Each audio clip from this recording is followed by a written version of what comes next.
Shri Venkateswara gold తాకట్టులో ఉన్న మీ బంగారాన్ని విడిపించి కొనబడును. ఇప్పుడు తెలంగాణలో ఏమన్నా మళ్ళీ ఎన్నికలు వస్తాయి, ఉప ఎన్నికలు వస్తే మళ్ళీ మేమే అధికారంలో వస్తాము అని చెప్పేసి కోమటిరెడ్డి వెంకటరెడ్డి గారు అన్నారు. దాని గురించి మీరు ఏమంటారు? గణాంకాలు అయితే ఆ మాట చెప్పట్లేదండి క్లియర్గా.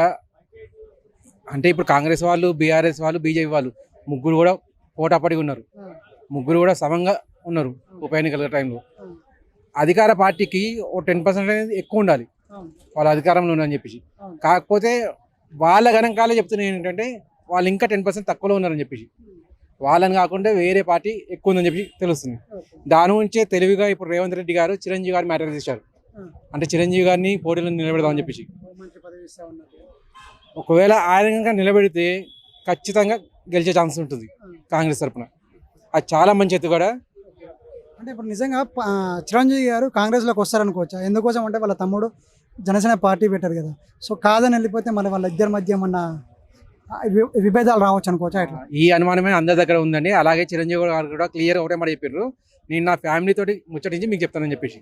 అంటే ఆయన కూడా తెలుసు ఆల్రెడీ పవన్ కళ్యాణ్ గారు బీజేపీకి అక్కడ సపోర్ట్ చేస్తున్నారు. ఇప్పుడు నేను ఇక్కడ కాంగ్రెస్లోకి వస్తే తమ్ముడి పార్టీతో అంటే వీళ్ళిద్దరికి వచ్చే విభేదాలు అంటే ఏముండవు. కానీ ఈయన కాంగ్రెస్, ఆయన టీడీపీ కమ్ బీజేపీ అని చెప్పేసి ఉంటే ఇద్దరు ఇట్లా ఎక్కడో ఒకచోట అభిమానం అనేది గొడవ పడతారు. అటువంటి జరగకూడదని చెప్పేసి ఆయన కూడా టైం తీసుకున్నారు. ఇప్పుడు అది ఏం జరుగుతుందని చెప్పి మనకు తెలియదు. ఒకవేళ నిలబడితే మాత్రం కాంగ్రెస్ గెలుస్తుందండి, అదైతే గ్యారంటీ. లేదు అంటే కాంగ్రెస్ కొద్దిలో అటు ఇటు జరిగే పరిణామాలు ఉన్నాయి. సో ఒకవేళ నిజంగా వెళ్తారు అనుకోవచ్చా, మళ్ళీ ఎలక్షన్స్లోకి వస్తారనుకోవచ్చా చిరంజీవి గారు? రాజకీయాలకు రావచ్చండి. ఇప్పుడు ఒకసారి వచ్చిన వాళ్ళు రావద్దని చెప్పి ఎక్కడా రూల్ లేదు. ఆయన రావచ్చు. కాకపోతే కాంగ్రెస్ పరంగా చూస్తే ఆయన కాంగ్రెస్ని చూజ్ చేసుకుంటారా లేదా అనేది మాత్రం కాస్త డౌటే. పవన్ కళ్యాణ్ గారు చూసుకుంటే డౌట్ అది.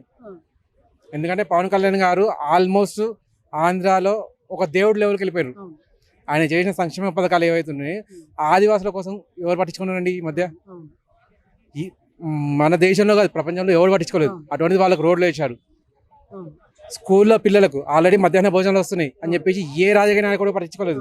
వాళ్ళకు భోజనం దొరుకుతుంది చాలా కాదు చాలా అని చెప్పేసి. ఆయన అలా కాకుండా 5 స్టార్ లెవెల్ భోజనాలు అంటే వంటలు ఆ లెవెల్లో వండేసి వాళ్ళ స్కూల్ దగ్గరికి, అంటే వాళ్ళు కనీసం స్కూల్ నుంచి బయట కూడా రాకుండా ఆ ఫెసిలిటీ అనేది ఇంటి దగ్గరకు వచ్చి మనం సేవలు ఇస్తాం చూడండి, ఆ రకంగా స్కూల్ దగ్గరికి వెళ్ళి ఆయన టిఫిన్ ఇస్తున్నాడు. అటువంటి పని చేస్తున్నాడు. ప్లస్ ఇంకుడు గుంతలు అని చెప్పేసి ఒకప్పుడు ప్రభుత్వం కొన్ని చెప్పింది, ఇంకుడు గుంతలు అని చెప్పి ప్రతి ఇంట్లో ఉండాలి, లేకపోతే ఇల్లుని కూల్చేస్తాం, ప్రతి ఇంట్లో 4 చెట్లు ఉండాలి, లేకపోతే ఇల్లుని కూల్చేస్తాం అని చెప్పి. అది చెప్పినా చెప్పకపోయినా ప్రజలు భయపడరని చెప్పేసి రాజకీయ నాయకులు తెలిసిపోయింది. ఇప్పుడు అది సమస్య కాదని చెప్పేసి ఈయన ఏం చేశాడంటే ఇంకుడు గుంతలు అని చెప్పి మురికి కాలువలకు, వర్షపు నీళ్లకు, వీటి గురించి ఆయన స్పెషల్గా పెట్టాడు. అంటే వర్షపు నీళ్ళు అనేది ఏవైనా వచ్చినా కానీ, లేకపోతే మురికి నీరు అనేది ఏదైనా వచ్చినా కానీ అది నిలబడకుండా ఆ నీరు అనేది గ్రౌండ్ లెవెల్ని పెంచడానికి ఉపయోగపడేటట్టు ఇంకుడు గుంతలని చెప్పి స్టార్ట్ చేశాడు. దానివల్ల ఏమైందంటే మెయిన్ ఈ వర్షాకాలంలో దోమల సంఖ్య అనేది పెరుగుతుంది. దానివల్ల మలేరియా లాంటి రోగాలు వచ్చే ఛాన్స్ ఉంది. అంటే ఇటు ఇంకుడు గుంతలు అని చెప్పి నీళ్లను నిలబడకుండా చేస్తున్నాడు, ప్లస్ గ్రౌండ్ లెవెల్ పెంచుతున్నాడు, ప్లస్ రోగాలని రాకుండా చేస్తున్నాడు. అంటే ఒక్క దెబ్బకు 3 పిట్టలు కొడుతున్నాడు ఆయన. అంతేకాకుండా ఆయన చేసిన ఇంకో విషయం ఏంటంటే పాత సామాన్లు, ఇంట్లో అనేది పాత సామాన్లు ఉంటే అది ఎప్పటికైనా కానీ రోగాల కారణమే. దాని గురించి ఆయన్నే బండను పంపించి ఇంటి దగ్గరికి ఆ పాత సామాను కలెక్ట్ చేసుకొని అవి కూడా ఫ్రీగా ఏం తీసుకుంటలేడు. ఆయన ఆ తీసుకున్న సామానుకు డబ్బును పే చేస్తున్నాడు. అంటే డబ్బును డైరెక్ట్గా పే చేయకుండా వాళ్ళకి ఏం వస్తువు కావాలి, పప్పు కావాలన్నా, ఉప్పు కావాలన్నా, బియ్యం కావాలన్నా, మీకు ఏది కావాలో అది మీరు ఇచ్చిన సామానికి ఎంత వాల్యూ అవుతుందో అంత తీసుకోండి, ఫ్రీగా ఏమవుతుందని చెప్పేసి మళ్ళీ దీంట్లో ట్రాన్స్పోర్ట్ ఫెసిలిటీ అని చెప్పేసి తన చేతి నుంచి పడుతుంది అది. అంటే ఈ రకంగా చేస్తున్నాయని ఒక దేవుడి కంటే కాస్త తక్కువ అవుతాడేమో కానీ ప్రజల విషయాలలో మాత్రం ఆయన దేవుడే.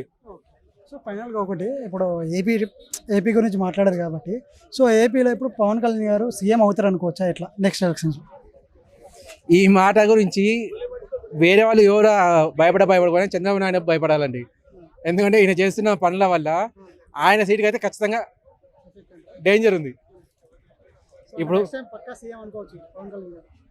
భయ్యా మేమైతే అదే కోరుకుంటున్నాం. నెక్స్ట్ టైం కాదు, ఈ టైం ఆయన సీఎం అయితే నెక్స్ట్ టైం ఖచ్చితంగా దీనికి డబుల్ సీట్లు వస్తాయి మనకు. అంటే మిగిలిన 11 చూడండి, ఆ 11 కూడా ఒకటే అయిపోతుంది ఈయన సీఎం అయితే.